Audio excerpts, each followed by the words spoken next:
नमस्कार स्टूडेंट्स, हम एक बार फिर से आते हैं हमारे आज के सेशन में, जिसमें हम बात करेंगे क्लोज टेस्ट पर, जो अभी तक एसएससी के प्रीवियस ईयर क्वेश्चन पेपर्स में आ चुके हैं और इन्हें हमने किरण पब्लिकेशन से लिया है।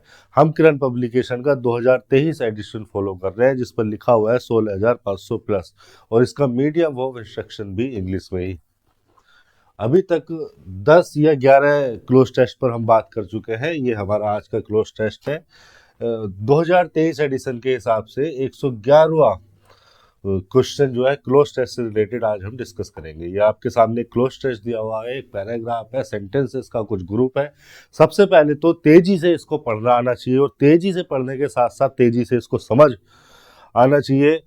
जितनी स्पीड से आप पढ़ रहे हो उतनी स्पीड से आपको समझ में भी आना चाहिए। वो कंटेक्स्ट, वो ऑब्जेक्टिव कंटेक्स्ट जो दिया गया है, वो ऑब्जेक्टिव मीनिंग, वो ऑब्जेक्टिव थीम जो दिया गया है इन ग्रुप ऑफ सेंटेंसेस का, वो तेजी से दिमाग में हमारे आना चाहिए। और ये तभी हो पाएगा जब आपकी रीडिंग स्किल्स अच्छी हो, जब आप रोज कुछ ना कुछ थोड़ा बहुत पढ़ते हो। बहुत सारे स्टूडेंट्स न्यूज़पेपर पढ़ते हैं, अच्छी बात है, लेकिन जिन स्टूडेंट्स की रीडिंग स्किल्स इंप्रूव नहीं है, रीडिंग स्किल्स अच्छी नहीं है, कॉम्प्रिहेंशन स्किल्स पे उन्हें काम करना पड़ेगा। उनको मैं रिकमेंड करता हूँ कि आप एनसीईआरटी की किताबें उठा लें, छठी की उठा लें, सातवीं की उठा लें, आपकी कोई पुरानी किसी भाई बहन की रखी हो उसकी उठा लें, आप उसको पढ़ना स्टार्ट करें। आपकी रीडिंग स्किल्स अच्छी होनी ही चाहिए। अगर आपको क्लोज टेस्ट, कॉम्प्रिहेंशन, पीक्यूआरएस जैसी चीज़ें 100% एक्यूरेसी के साथ करनी है तो कई बार ऐसा होता है कि ग्रामेटिकल कॉन्सेप्ट्स आपकी हेल्प करते हैं, कई बार वोकेबलरी आपकी हेल्प कर देती है, लेकिन अंततः अगर आपको ये पैराग्राफ लिखने के बाद समझ में नहीं आया है तो आप ये कर नहीं पाएंगे। दो चार हो सकता है आप इसमें से कर दें, लेकिन पूरी तरह से नहीं कर पाएंगे। देखिए क्या लिखा हुआ है। I think the main reason for the alarming number of childhood suicides is, यहाँ पर आपको एक ब्लैंक दिया हुआ है, इस ब्लैंक को आपको फिल करना है। अब ये आपकी ग्रामेटिकल अंडरस्टैंडिंग से भी हो सकता है, ये आपकी वोकेबलरी के बेस पे भी हो सकता है, और ये आपकी जो ऑब्जेक्टिव मीनिंग इस पैराग्राफ में, इस सेंटेंस में दिया गया है, अगर वो समझ में आ रहा है तो उस कंटेक्स्ट के हिसाब से भी, अगर वो जो बेसिक सेंस होता है किसी लैंग्वेज को समझने का, पढ़ने का, बोलने का, लिखने का, उसके हेल्प से भी आप इसको कर सकते हैं। कोई पक्का नहीं है कौन सा लॉजिक लगेगा। I think the main reason for the alarming number of childhood suicides is, but not only just. देखो बट तो ये कंजंक्शन होता है, बट केवल और केवल कंजंक्शन होता है। अब यहाँ पर क्या कंजंक्शन की आवश्यकता है? भाई दो क्लोज तो है नहीं। हाँ, क्लोज यहाँ पर थी, ये क्लोज एक थी, क्लोज नंबर फर्स्ट, और यहाँ से दूसरी क्लोज स्टार्ट हो गई है।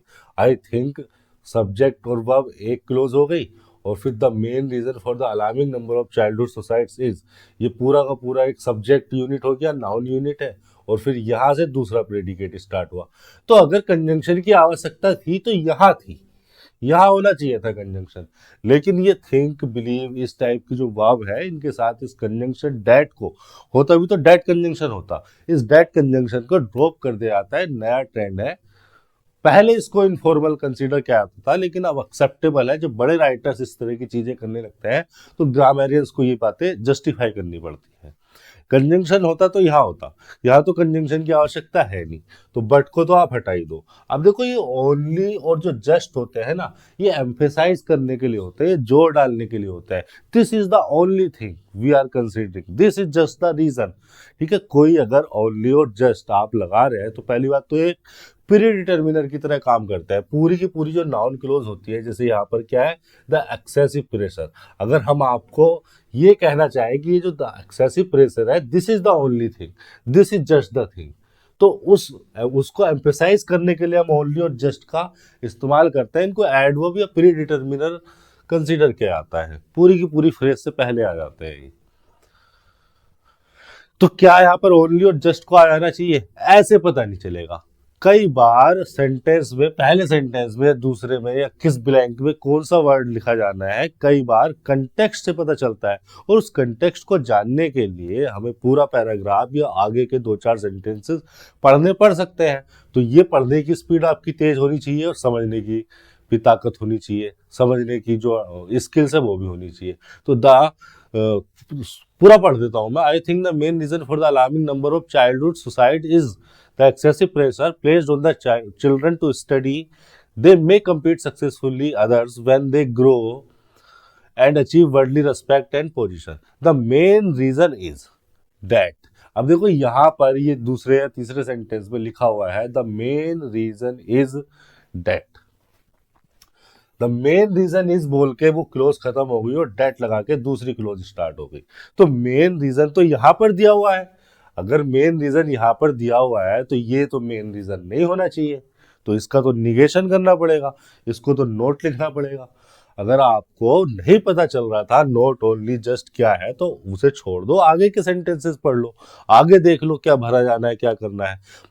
ऑब्जेक्टिव अंडरस्टैंडिंग जैसी आपकी क्लियर होती है, वो कंटेक्स्ट पता चलता है, कहीं ना कहीं कुछ ना कुछ कोई ना कोई क्लू कोई ना कोई इंफॉर्मेशन आपको क्लोज टेस्ट में ऐसी मिल जाएगी जिससे आपको पता मिले चलेगा, जिससे आपको हेल्प मिलेगी कि वहाँ क्या होना चाहिए था। ठीक है, अगर यहाँ पर मेन रीजन दे रखा है दूसरे तीसरे सेंटेंस में तो इसको मेन रीजन नहीं होना चाहिए, यहाँ पर लगा दोगे आप नोट। ओनली और जस्ट भी आपने एलिमिनेट कर दिए। इस तरह से जो है आपको करके चलना है। कहीं ना कहीं किसी ना किसी सेंटेंस में कोई ना कोई ऐसी इंफॉर्मेशन जरूर दी होगी जो आपको पकड़नी है, जो क्लू आपको पकड़ना है, जो आपकी हेल्प करेगा किसी भी अप्रोप्रिएट ऑप्शन को चूज करने में। तो ये हो गया आपका 111वां। 112वें पे चल लेते हैं, क्या लिखा हुआ है आगे। ठीक है, यहाँ तो क्या हो गया, नोट हो गया।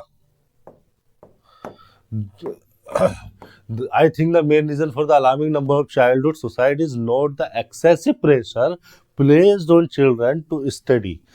अब देखिए यहाँ पर ये एक क्लोज खत्म हो गई, अभी दूसरी क्लोज यहाँ से स्टार्ट हुई है। कैसे पता चला मुझे पता चला यहाँ से क्योंकि ये सब्जेक्ट आ गया और फिर ये लिखा हुआ है प्रेडिकेट, और ये जो लिखा हुआ था ऊपर अभी तक ये भी एक प्रेडिकेट था इस वाले सब्जेक्ट का। तो ये एक क्लोज खत्म हो गई, दूसरी क्लोज यहाँ से स्टार्ट हो गई। तो इसका मतलब यहाँ पर जो 112 में ऑप्शन दे रखे हैं हमें कंजंक्शन से रिलेटेड, इसका मतलब हमें कंजंक्शन चाहिए। यहाँ पर अगर दो क्लोजेज आ रही है, दो क्लोजेज को जोड़ने के लिए कंजंक्शन चाहिए जो इस यहाँ पर इस फंक्शन को, इस मीनिंग को सेटिस्फाई करे। कौन सा वाला करेगा मैं आपको बता दूं, एवरीथिंग तो डिटर्मिनर है, सॉरी प्रोनाउन है। एवरीथिंग तो प्रोनाउन है, प्रोनाउन सब्जेक्ट ऑब्जेक्ट तो बन जाएगा लेकिन कंजंक्शन नहीं बन पाएगा। अब देखिए व्हाट और व्हाट एवर ये दोनों ऐसे वर्ड हैं कि ये डिटर्मिनर का भी काम कर जाते हैं, प्रोनाउन का भी काम कर जाते हैं, कंजंक्शन का भी काम कर जाते हैं। लेकिन इनके बारे में मुख्य बात यह है कि जब व्हाट और व्हाट एवर कंजंक्शन का काम कर रहे होते हैं उस समय भी ये प्रोनाउन के फंक्शन को छोड़ते नहीं है। व्हाट और व्हाट एवर जब कंजंक्शन का काम करता है उस समय पर भी ये प्रोनाउन के फंक्शन को छोड़ते नहीं है, और प्रोनाउन के फंक्शन में जब ये होते हैं तो ये उस समय भी सब्जेक्ट या ऑब्जेक्ट बन ही रहे होते हैं। अब अगर यहाँ पर सब्जेक्ट, अगर यहाँ पर आप व्हाट या व्हाट एवर को लगाते हो, व्हाट या व्हाट एवर को यहाँ पर लगाते हो तो कंजंक्शन तो वो हो जाएंगे, लेकिन प्रोनाउन चूंकि वो प्रोनाउन के फंक्शन में भी होते हैं तो वो सब्जेक्ट और ऑब्जेक्ट भी बनना चाहेंगे इस सबऑर्डिनेट क्लोज का। इस सबऑर्डिनेट क्लोज का सब्जेक्ट या ऑब्जेक्ट भी वो होना चाहेंगे। अब देखिए क्या प्रेडिकेट आपके सामने लिखा हुआ है और क्या सब्जेक्ट लिखा हुआ है। देखिए मे कम्पीट यहाँ पर है और इसका सब्जेक्ट आपको दिया गया है, तो मतलब सब्जेक्ट की तो हमें आवश्यकता है नहीं, सब सब्जेक्ट दे दिया हुआ है चिल्ड्रन के लिए। उसके बाद हमने देखा वर्ब को, हमारे प्रेडिकेट को। ये वर्ब हमें दे रखी है इंट्रांजिटिव वर्ब। इंट्रांजिटिव वर्ब अपने बाद ऑब्जेक्ट तो लेगी नहीं, और आगे और ऑब्जेक्ट ले भी नहीं रही, कहाँ ले रही है, आगे लिखा हुआ है सक्सेसफुली जो कि एक एडवर्ब मैनर है, इस वर्ब के मैनर को बताने के लिए आया है। आगे अगर किसी प्रोनाउन को लिखना भी है तो कोई प्रीपोजिशन लगाकर ही जोड़ना पड़ेगा। देख लेना तुम 113वें ऑप्शन को अगर आप चेक करोगे तो कोई ना कोई प्रीपोजिशन ही दे रखा होगा। देखो चेक दिखा देता हूँ मैं आपको, देखो फॉर, अरे ये क्या हो गया,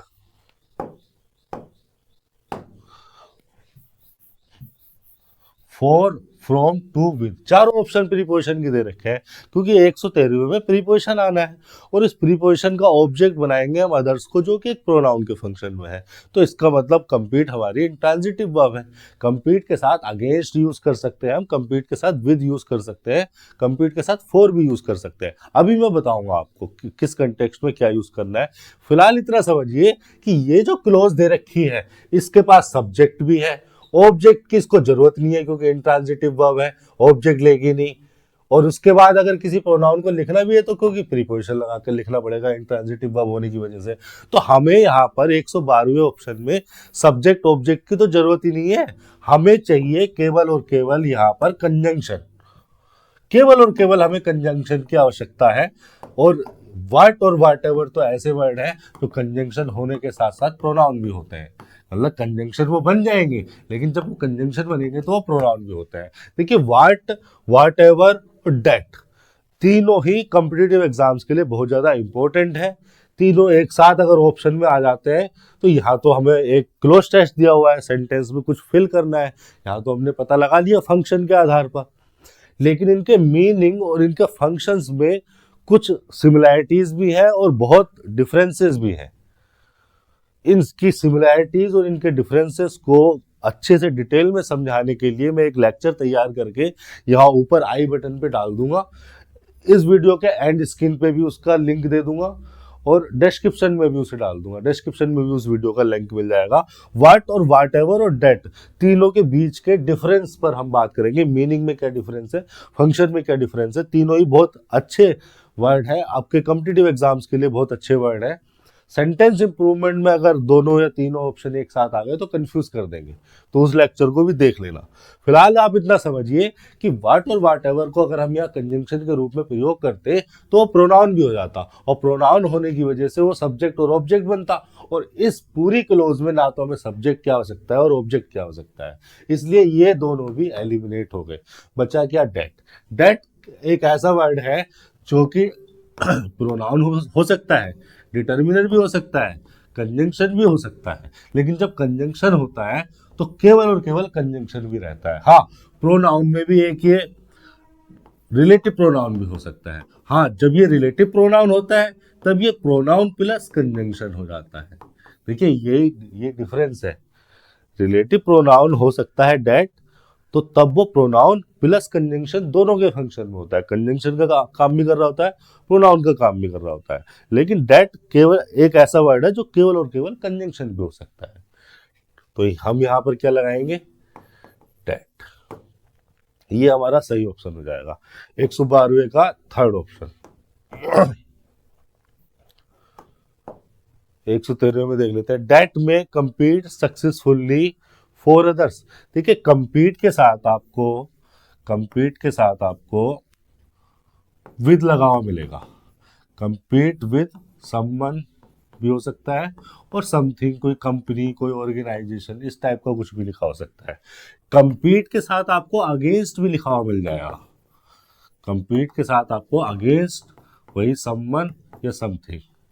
कंपीट के साथ आपको फॉर भी लिखा हुआ मिल जाएगा, कंपीट के साथ आपको फॉर समथिंग या समवन ऐसा कुछ भी लिखा हुआ मिल जाएगा। क्या डिफरेंस है, देखिए डिफरेंस इन दोनों का मीनिंग तो सेम ही है, मतलब मीनिंग तो तीनों का ही सेम है। फॉर प्रीपोजिशन हम लगाते हैं जब हमारा जो कंपीट करने का कोई पर्पस हो, कोई रीजन हो, किसी पर्पस या रीजन को, हमारे कंपीट करने का क्या पर्पस है, हम किस लिए कंपीट कर रहे हैं, किस लिए हम कंपटीशन में हैं, तो उस पर्पस को, उस रीजन को रिफर करने के लिए हम फॉर प्रीपोजिशन को लगाते हैं।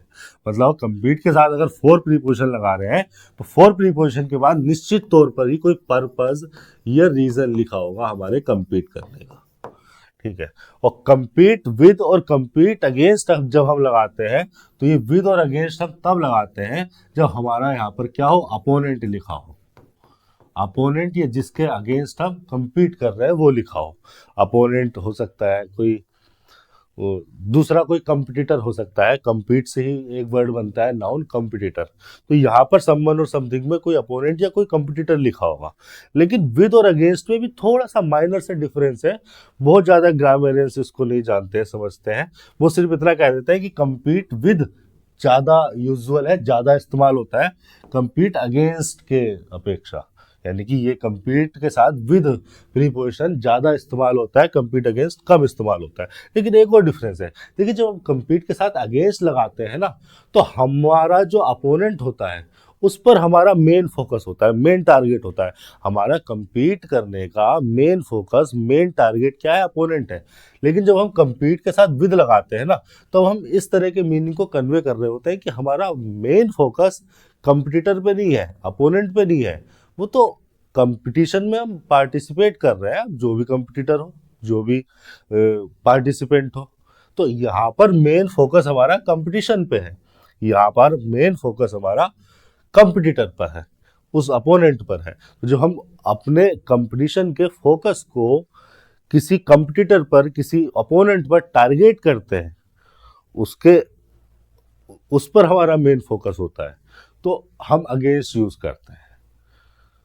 बाकी तो आपको दोनों लगभग लगभग सेम मीनिंग, डिक्शनरी पर डालकर देखोगे तो दोनों सेम मीनिंग में मिलेंगे, बस इतना लिखा हुआ मिलेगा कि ये ज़्यादा यूजुअल है, ये कम यूज होता है। दोनों ही सही है, दोनों ही मीनिंगफुल है। तो यहाँ पर क्या आ जाना था, विद आ जाना था। भाई ये जो अदर्स है ये पर्पस तो है नहीं, कोई पर्पस वर्पस को तो रिफर कर नहीं रहा, अदर्स दूसरे कंपटीटर्स को रिफर कर रहा है। तो यहाँ पर आ जाना था विद प्रीपोजिशन। अगेंस्ट अगर वो यहाँ पर लिख देता तो बहुत गड़बड़ हो जाता मामला, लिख ही नहीं सकता था। ऐसे ऑप्शन थोड़ी ना तैयार किए जाते हैं जो दोनों आ सके, फिर तो रिकंसिडरेशन के लिए चला जाएगा क्वेश्चन। दे में compete successfully with others when they grow. क्या लिखा हुआ है, व्हेन दे ग्रो, फिर ब्लैंक दिया हुआ है, and achieve worldly respect. Grow देखिए एक वर्ब लगी हुई है, और निश्चित तौर पर ही यहाँ पर 114 में क्या आना चाहिए, अप, बिग, फेयर, टॉल। देखिए ग्रो अप का मीनिंग मैं आपको बता देता हूँ। ग्रो अप एक फ्रेजल वर्ब होती है, और इसका मतलब होता है to gradually become adult. Gradually, gradually का मतलब स्लोली, बिकम अडल्ट, धीरे धीरे बड़े होकर अडल्ट हो जाना। किसी बच्चे के बारे में बात की गई है, बच्चों के बारे में बात की जा रही है, तो यहाँ पर आ जाना था आप प्रीपोजिशन। बाकी ग्रो बिग, ग्रो फेयर, तो ये तो आउट ऑफ कंटेक्स्ट है। ग्रो टॉल का मतलब भी नहीं है, ग्रो बिग का मतलब भी नहीं है, ठीक है। यहाँ पर ग्रो अप ही एक फ्रेजल वर्ब हो रही है, इसको लगाना था। टू, कहते नहीं है कोई बच्चा शैतानी कर रहा होता है या कोई बड़ा भी शैतानी कर रहा होता है तो उसको कहते हैं ग्रो अप, बड़े हो जाओ, इतने बड़े हो, मतलब इतनी छोटी बातें करते हो, इतनी छोटी हरकतें करते हो, बड़े हो जाओ, ग्रो अप। ये कहावत लोग आपस में कह देते हैं। When they grow up and achieve worldly respect and 115 में देख लेते हैं।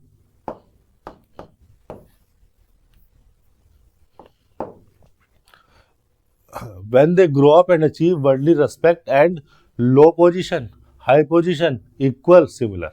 जिस तरह के ऑब्जेक्टिव मीनिंग को, कंटेक्स्ट को यहाँ पर दिया जा रहा है, तो लो का तो मतलब ही नहीं है। इक्वल तब होता है जब इक्वल बताने के लिए कोई दूसरा रेफरेंस दिया होता कि किसके इक्वल की बात चल रही है। चिल्ड्रन के अलावा किसी और की बात ही नहीं हो रही है। सिमिलर और इक्वल एक जैसे मीनिंग में है। भाई सिमिलर और इक्वल अगर आप दे रहे हो सेंटेंस में, तो ये भी तो बताना पड़ेगा कि किसके इक्वल, किसके सिमिलर की बात की जा रही है। क्या इससे पहले कोई और चिल्ड्रन के अलावा या चिल्ड्रन की रेस्पेक्ट के अलावा कोई और एंटिटी या कोई ऐसा नाउन या कुछ ऐसा दिया है, कोई ऐसी इंफॉर्मेशन दी है कि किसके इक्वल और किसके सिमिलर सिमिलर की बात कर रहे हो? नहीं। तो एक ही वर्ड बचा है, हाई, जो कि इसके ऑब्जेक्टिव मीनिंग को भी सेटिस्फाई कर रहा है। When they grow up and achieve worldly respect and high position. भाई जब वर्ल्डली रेस्पेक्ट मिलेगी तो पोजीशन भी हाई होगी, वेरी सिंपल। 115 का हो गया दूसरा। आगे चल लेते हैं, ये है आगे, ये रहा 116। क्या लिखा हुआ है, the main reason is that, फिर एक ब्लैंक आपको दिया हुआ है, are given on high purpose. देखिए यहाँ पर आपको एक प्रेडिकेट दिया हुआ है, डैट लग गया आपका conjunction. The main reason is, एक क्लोज हो गई, क्लोज नंबर फर्स्ट मैं इसको लिख देता हूँ, और उसके बाद यहाँ पर ये क्लोज एंड हो गई, और फिर उसके बाद दूसरी क्लोज को लिखने के लिए डैट कंजंक्शन को लगाया गया है। यहाँ पर आपको दिया गया है एक ब्लैंक, और उस ब्लैंक के बाद लिखा गया है प्रेडिकेट, तो निश्चित तौर पर यहाँ पर सब्जेक्ट होना चाहिए, और सारे के सारे ऐसे वर्ड लिखे हैं जो कि सब्जेक्ट हो सकते हैं। पहला लिखा हुआ है एक नाउन और बाकी के लिखे हुए प्रोनाउन। देखो वी और यू का तो मतलब ही नहीं है, क्योंकि वी और यू के बारे में इन्फॉर्मेशन लिखी नहीं है। जो इन्फॉर्मेशन यहाँ पे दी जा रही है ये थर्ड पर्सन के बारे में है। वी होता है स्पीकर और यू होता है लिसनर। तो लिसनर और स्पीकर के बारे में कुछ नहीं है, थर्ड पर्सन के बारे में, चिल्ड्रन के बारे में इंफॉर्मेशन दी गई है। तो या चिल्ड्रन और दे में आपको कंफ्यूजन हो सकता है। तो मैं आपको बता दूं कि ये तो एक नया सेंटेंस है। हालांकि यहाँ पर दे आ सकता था, लेकिन दे हम कब लगाते, जब ऑप्शन में चिल्ड्रन ना होता। और ये चिल्ड्रन के लिए तो हम दे यूज कर रहे हैं, यहाँ पर यूज किया हमने, और ये यहाँ पर यूज किया। तो दे और चिल्ड्रन में से देखिए, चिल्ड्रन नाउन है और इस नाउन को रिप्लेस करने के लिए अगर हमें किसी प्रोनाउन को लगाना है, या इस नाउन की जगह अगर हमें किसी प्रोनाउन को यूज करना है, तो वो प्रोनाउन है दे। ठीक है, प्लूरल के लिए। तो नाउन लगाए या प्रोनाउन लगाए, सेंटेंस ये नया सेंटेंस है, और इसमें जब आपको वो एप्रोप्रिएट नाउन दे रखा है, जिस नाउन के बारे में ये इंफॉर्मेशन, ये प्रेडिकेट दिया हुआ है, तो आपको चिल्ड्रन लगाना प्रीफर करना चाहिए। हाँ, दे हम लगा सकते थे चिल्ड्रन अगर ऑप्शन में नहीं होता, लेकिन अब इसी सेंटेंस में अगर कहीं और अब सब्जेक्ट को लगाने की जरूरत पड़ जाए, तो इसी सेंटेंस में अब दोबारा चिल्ड्रन का इस्तेमाल नहीं करेंगे, फिर हम दे प्रोनाउन लगाएंगे। एक ही सेंटेंस में बार बार नाउन का रिपीटिशन सही नहीं है। नाउन के रिपीटिशन को रोकने के लिए हम प्रोनाउन का इस्तेमाल करते हैं। क्योंकि एक नया सेंटेंस था, द मेन रीजन एक दूसरा सेंटेंस स्टार्ट हुआ था, उसलिए हमने चिल्ड्रन को यूज किया, नाउन को यूज किया। प्रोनाउन भी लगा सकते थे, लेकिन चिल्ड्रन ज्यादा अप्रोप्रिएट है। ये हो गया 116। आगे देख लेते क्या है। The main reason is that children are given on high purpose at all believe in, to believe in, they believe in, they can believe in। देखो, एट ऑल तो कहीं से कहीं तक होगा ही नहीं, प्री डिटर्मिनर की तरह या एडवर्ब की तरह काम करता है, इसे छोड़ दो, इसका तो कोई आउट ऑफ कंटेक्स्ट है। टू, दे और दे कैन, अगर हम यहाँ पर टू लगाते हैं तो टू बिलीव इन बन जाएगा इन्फिनिटिव। इन्फिनिटिव, और इन्फिनिटिव में आपको बताता हूं, नाउन हो सकते हैं, एडजेक्टिव हो सकता है, और एडवर्ब भी हो सकते हैं। ठीक है, यहाँ पर लिखा हुआ है हाई पर्पस इस नाउन के लिए, और यहाँ पर लिखा हुआ है गिवन, ये एक वर्ब है। तो ये जो टू बिलीव इन इन्फिनिटिव अगर हम यहाँ पर लगाते हैं, वो हाई पर्पस के लिए लगाएंगे, गिवन के लिए लगाएंगे। देखो, टू बिलीव इन यहाँ पर हाई पर्पस के लिए कंसीडर करोगे तो उसे नाउन के लिए आता हुआ मानोगे और एडजेक्टिव कहोगे, और टू बिलीव इन को अगर गिवन के लिए आता हुआ कहोगे कि गिवन के बारे में बताने के लिए आया है कि ये एक्टिविटी क्यों की गई, क्या पर्पस था इसका, क्या रीजन था इसका, तो इसे एडवर्ब कंसीडर करोगे, दोनों ही तरीके से जस्टिफाई हो जाएगा। ऐसा संभव है कि एक ही चीज दो, एक ही फ्रेज, एक ही वर्ड दो तरीके से जस्टिफाई हो जाए सेंटेंस की स्ट्रक्चर में, कोई प्रॉब्लम नहीं है। टू यहाँ पर प्रीपोजिशन कंसीडर करके आप टू प्लस V1 को इन्फिनिटिव कंसीडर करें, और मीनिंग यहाँ पर ये होगा, the main reason is that children are given on high purpose to believe in. Infinitive के बारे में मैं एक बात और आपको बता देता हूँ, यहाँ पर एक चीज और बता देता हूँ। इन्फिनिटिव जो होते हैं वो मेन वर्ब के बाद होने वाले एक्शन होते हैं। मतलब कि ये कहा जा रहा है कि पहले उनको हाई पर्पस दिए जाएंगे, गिवन किए जाएंगे, उसके बाद वो टू बिलीव करेंगे। तो इस मीनिंग को भी सेटिस्फाई कर रहा है, इस फंक्शन को भी यहाँ पर इन्फिनिटिव सेटिस्फाई कर रहा है। ये एक ऐसा एक्शन है जो गिवन वर्ब के बाद होने वाला एक्शन कंसीडर किया जा सकता है। फिर पहले उनको हाई पर्पस दिया जाएगा, फिर तो वो बिलीव करेंगे उसमें। तो ये यहाँ पर इन्फिनिटिव फंक्शन को भी और मीनिंग को भी दोनों को सेटिस्फाई कर रहा है, ये ऑप्शन हमारा रहेगा। बाकी के ऑप्शन हम चेक करते हैं, बाकी के ऑप्शन में क्या है, दे और दे कैन लिखा हुआ है, वही लिखा हुआ है। देखिए, यहाँ पर दे और दे कैन भी संभव है, लेकिन मीनिंग थोड़ा सा बदल जाएगा, ऑब्जेक्टिव मीनिंग थोड़ा सा बदल जाएगा, और उसी मीनिंग की वजह से मैं इनको अभी रिजेक्ट करूंगा। अगर मैंने यहाँ पर लिखा हुआ दे, ठीक है, मैंने यहाँ पर लिखा दे बिलीव इन, तो ये एक दूसरी क्लोज हो गई, भाई सब्जेक्ट हो गया और बिलीव हो गया उसका, फिर मेन वर्ब कंसीडर करोगे, इन लग गया प्रीपोजिशन, क्योंकि बिलीव इन ट्रांजिटिवली यूज हो रही है। तो सब्जेक्ट प्लस मेन वर्ब जहां पर आ गए वो तो एक क्लोज हो गई। इस क्लोज को जोड़ने वाला कंजंक्शन कहाँ है, कंजंक्शन यहाँ पर होना चाहिए था, और वो कंजंक्शन लगाया जाता है यहाँ पर रिलेटिव प्रोनाउन के रूप में। इस दे से पहले एक रिलेटिव प्रोनाउन के रूप में वो कंजंक्शन लगाया जाता है।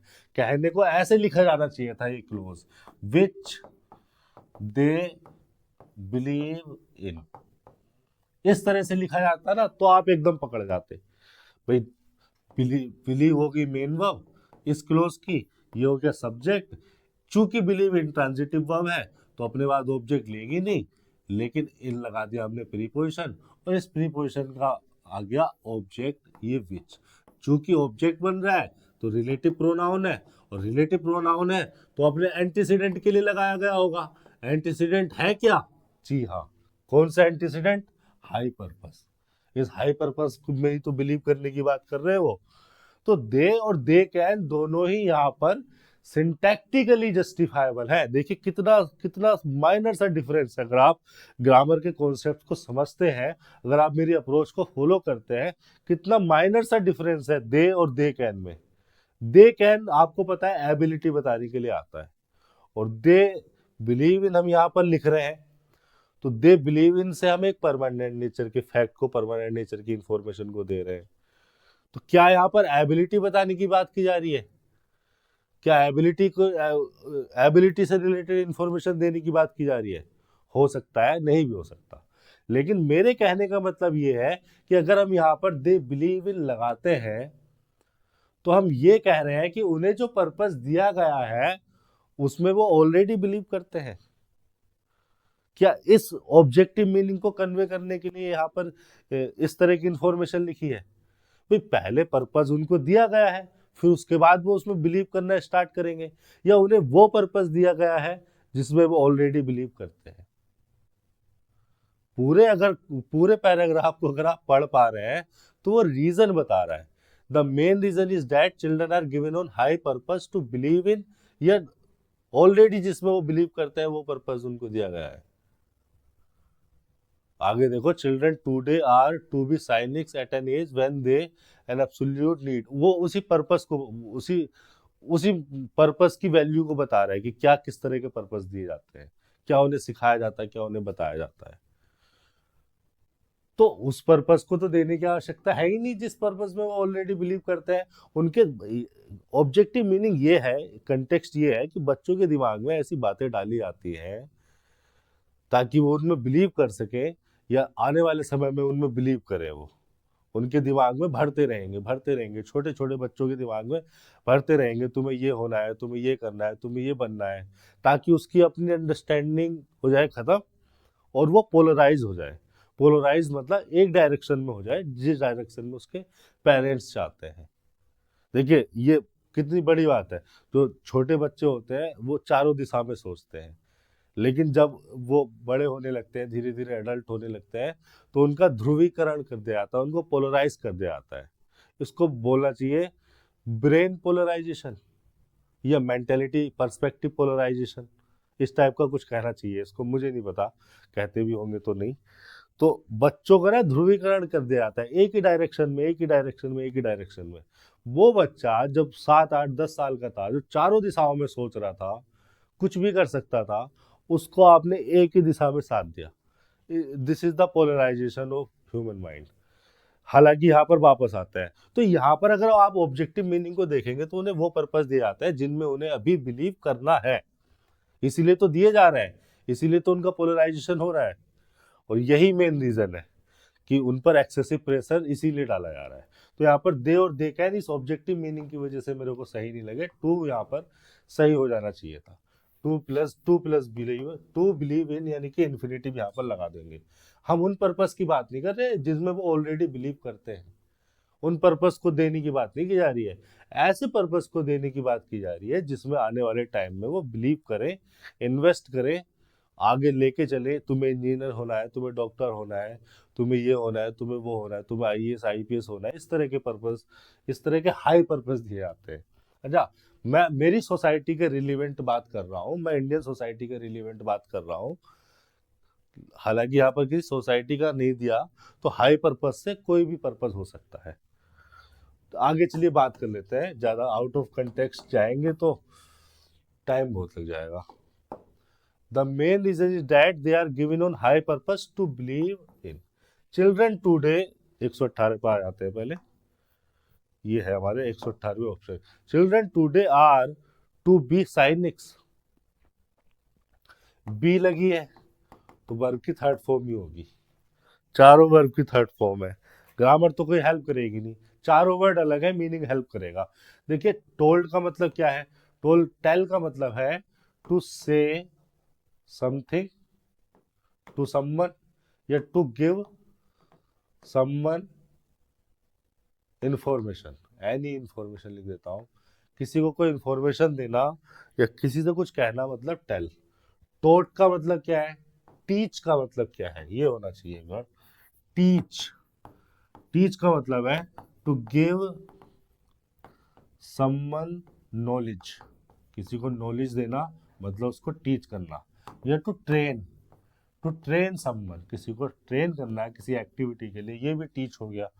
ठीक है। टू इंस्ट्रक्ट, किसी को इंस्ट्रक्ट देना, छोटे मोटा कोई इंस्ट्रक्शन दे दिया, इस चीज को ऐसे करना है, इस चीज को वैसे नहीं करना है, ये भी टीच में आ जाता है।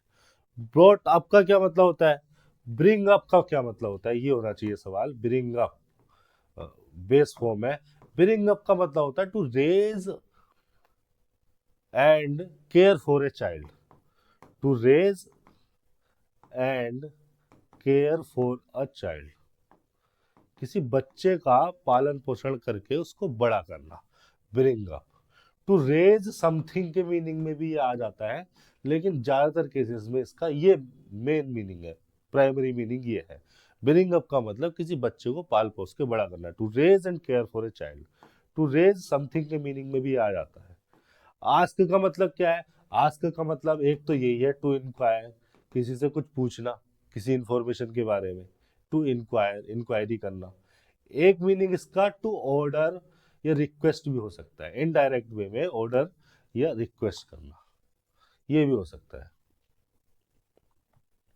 तो children are asked to be cynic, नहीं, टोल्ड टू बी साइनिक, कि उनको बता दिया जाता है और वो एकदम एक बार कह दोगे बच्चों से कि ये होना है तुम्हें और ये हो जाओ।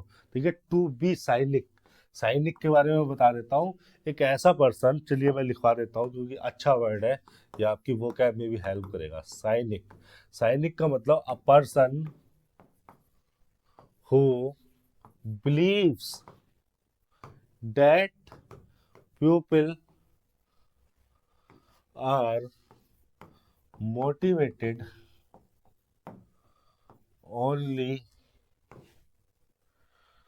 बाय सेल्फ इंटरेस्ट, जिस पर्सन को ये लगता है कि लोग केवल अपने इंटरेस्ट के हिसाब से काम करते हैं, उसको हम कहते हैं साइनिक।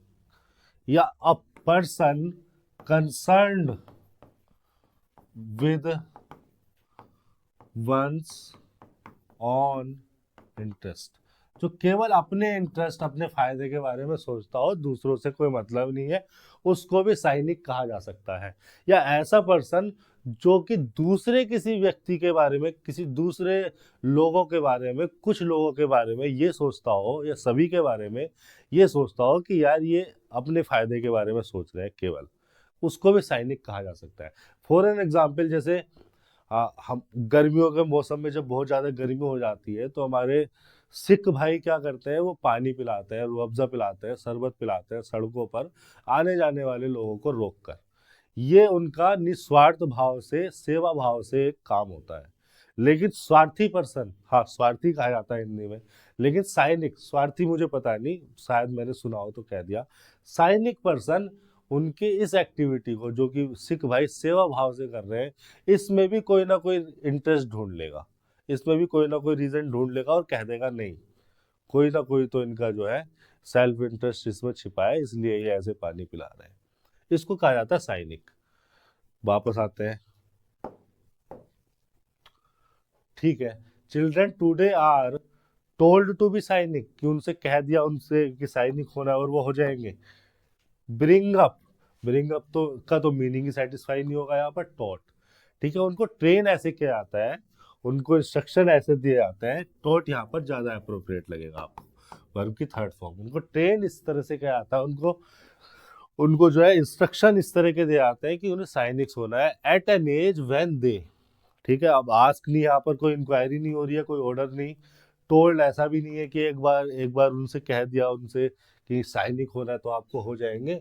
और bring up, brought up, brought up का मीनिंग अलग है। ब्रिंग अप का मतलब होता है किसी को खिला पिलाकर उसको, एक बच्चे को बड़े करना, है ना, जैसे सारे पेरेंट्स अपने बच्चे को करते हैं। तो यहाँ पर सही एप्रोप्रिएट वर्ड होना था टॉट। 119वां देख लेते हैं। Children today are taught to be cynics at an age when they had an absolute need. हैड ले जाएगा इसको पास्ट इंडेफिनिट में, जो कि पास्ट का एक्शन हो जाएगा। और यहाँ पर हम प्रेजेंट इंडेफिनिट पे चल रहे हैं, परमानेंट नेचर की इंफॉर्मेशन को दिया जा रहा है, ये हमेशा वैलिड होने वाली इंफॉर्मेशन होती है। सी हैव परसीव। देखिए परसीव का मीनिंग मैं आपको बता देता हूँ। परसीव का मतलब होता है टू बिकम अवेयर और कॉन्शियस ऑफ समथिंग। किसी चीज के बारे में अवेयर हो जाना या कॉन्शियस हो जाना हम कहते हैं परसीव करना। या और सीधे शब्दों में लिखवाने की कोशिश करूं परसीव के मीनिंग को, तो परसीव का मीनिंग है टू रियलाइज और टू अंडरस्टैंड। किसी चीज को आप देख के उसको रियलाइज करके उसको अंडरस्टैंड करके आपके दिमाग में उसके बारे में एक अंडरस्टैंडिंग बन गई, उस अंडरस्टैंडिंग को कहा जाता है परसेप्शन, और जो आपने एक्टिविटी की एक्शन किया उसको कहा जाता है परसीव। तो when they perceive an absolute need, नहीं, हैव एन एब्सोल्यूट नीड। देखिए जिस एज पर they have an absolute need for something age, उस एज पर उनको साइनिक्स होने के लिए टॉट किया जाता है, ये इस मीनिंग को कन्वे किया जा रहा है। तो परसीव भी नहीं होगा, ऐसा तो है नहीं किसी एब्सोल्यूट नीड के बारे में वो अवेयर हो गए, कॉन्शियस हो गए। और ये उस टाइम की बात की जा रही है चिल्ड्रन जब बहुत ज्यादा परसेप्शन उनका नहीं होता है, चीजों को बहुत ज्यादा परसीव वो नहीं कर पाते हैं। सी भी नहीं हो रहा था। सी का मतलब होता है physically watch something, to watch something physically using their senses. तो यहाँ पर सेंसेस की बात नहीं की जा रही है, सेंसेस मतलब यूजिंग योर सी, और इस सी से बन जाता है साइट या आई साइट टाइप का कुछ। तो कहने की बात यह है कि यहाँ पर फिजिकल सेंसेस की बात नहीं की जा रही है, परसेप्शन की बात भी नहीं की जा रही है। हैव का मतलब दे ऑन समथिंग, तो यहाँ पर आ जाना चाहिए था have. when they have an absolute need for something आए, कुछ और वहां पर होगा, अभी देख लेंगे। यहाँ पर had मैंने टेंस की वजह से गलत किया, परसीव और सी मेरे मीनिंग को सेटिस्फाई नहीं कर रहा। टू बिकम अवेयर और कॉन्शियस ऑफ समथिंग मेरे यहाँ पर they perceive an absolute need for some kind ज्यादा अप्रोप्रिएट मुझे लग रहा है हैव, कि जिस टाइम पर उनकी कुछ और नीड होती है, दे हैव अदर नीड्स, उस टाइम पर आप उनको साइनिक होने के लिए टीच कर रहे होते हैं। यही मेन रीजन है, मतलब इसके हिसाब से ऐसे कुछ रीजन है। Children today are taught to be cynics at an age when they have an absolute need for ideals of some kind, idols of some kind, heroes of some kind, icons of some kind. देखिए idols का मतलब होता है, idols का मतलब होता है an image और रिप्रेजेंटेशन ऑफ सम गॉड। मैं यहाँ पर लिख देता हूँ एन इमेज और any type of representation of some God. किसी भगवान का, गॉड का जी बड़ा होगा भैया, एन इमेज और representation any type of representation of some god. अब ये देखिए क्या कहते हैं, किस चीज को आइडल कहते हैं, मैं सीधे सीधे आपको बता देता हूँ। ये माँ सरस्वती का आइडल है जो आपके सामने है। हिंदू और सिख बुद्ध इनको भी कहा जा सकता है, ये भी सब हिंदू कम्युनिटी में आते हैं। ये जानते होंगे भली बात ही कि माँ सरस्वती ज्ञान की और कला की देवी है। तो ये माँ सरस्वती का आइडल है, इसको आइडल कहा जाता है। Representation any type of representation of any God. वापस आते हैं सेंटेंस पर, ये लिखा हुआ है तो आइडल्स की बात की जा रही है। when they have an absolute need for idols of some kind, in idols की जरूरत है उसे, क्या रिलीजियस बनाने के लिए उसको ये पैराग्राफ लिखा गया है क्या? ऐसा कोई मीनिंग है क्या कि उसको रिलीजियस बनाया जा रहा है? नहीं। हीरोज आइकन्स आइडल्स में बात कर लेते हैं। हीरोज का मतलब होता है, ये हीरो कहा जाता है उस पर्सन को जिसको एडमायर किया जाता है उसकी अचीवमेंट की, उसकी मोरल वैल्यूज की वजह से। आपके सामने कोई पर्सन है और आपके लिए वो हीरो है, तो हो सकता है आप उसकी मोरल वैल्यूज, उसकी आइडियोलॉजी, उसकी अचीवमेंट की वजह से उसको एडमायर करते हो। तो मैं यहाँ पे लिख देता हूँ अ पर्सन, हीरो का मतलब है अ person who is admired for achievements and moral values, moral values या करेज। मतलब कुछ ना कुछ उसमें मॉरल वैल्यूज उसकी ऐसी होंगी या कुछ ऐसा अचीव किया होगा उसने जिसकी वजह से आप उसको हीरो समझते हैं। आइकन का मतलब भी ऐसे ही ऐसा सिमिलर है। आइकन का मतलब अ पर्सन और thing that is worthy of respect in that domain. कोई ऐसा पर्सन, कोई ऐसी थिंग जिस जो कि बहुत ज्यादा रेस्पेक्ट वेनिरेशन डिजर्व करता हो, उसको हम आइकन कह देते हैं। और कोई भी रेस्पेक्ट और वेनिरेशन तो तभी डिजर्व करेगा जब उसने ऐसा कुछ किया हो, उसमें ऐसी कुछ क्वालिटीज हो। ये हीरोज और आइकन्स के मतलब हो गए। आइडल्स का मतलब क्या होता है? आइडल का मतलब भी ऐसे ही हो जाता है, थोड़ा थोड़ा similar. A person who is, a person और थिंग भी आ सकती है इसमें। अ पर्सन और थिंग दैट इज परफेक्ट और स्टैंडर्ड। कोई ऐसा पर्सन जिसमें कोई कमी ना हो, उसको कह दिया जाता है आदर्श पुरुष है, आदर्श महिला है, कि परफेक्ट है, कोई इसमें अवगुण है ही नहीं, सारे के सारे सद्गुण है, सारी की सारी अच्छी बातें हैं, उसको आइडियल कंसीडर कर ले आता है। ऐसी कोई चीज भी हो सकती है ना। और आइडल्स का एक मतलब और हो सकता है, अब प्रिंसिपल को भी आइडल बोल दिया जाता है, कि कोई प्रिंसिपल, कोई मॉरल वैल्यू, उसको भी आइडल बोल दिया जाता है। A principle which is, which should be aimed at, which should be aimed at. ऐसा कोई, यहाँ को लिख देता हूं सीधा, which should be aimed eight.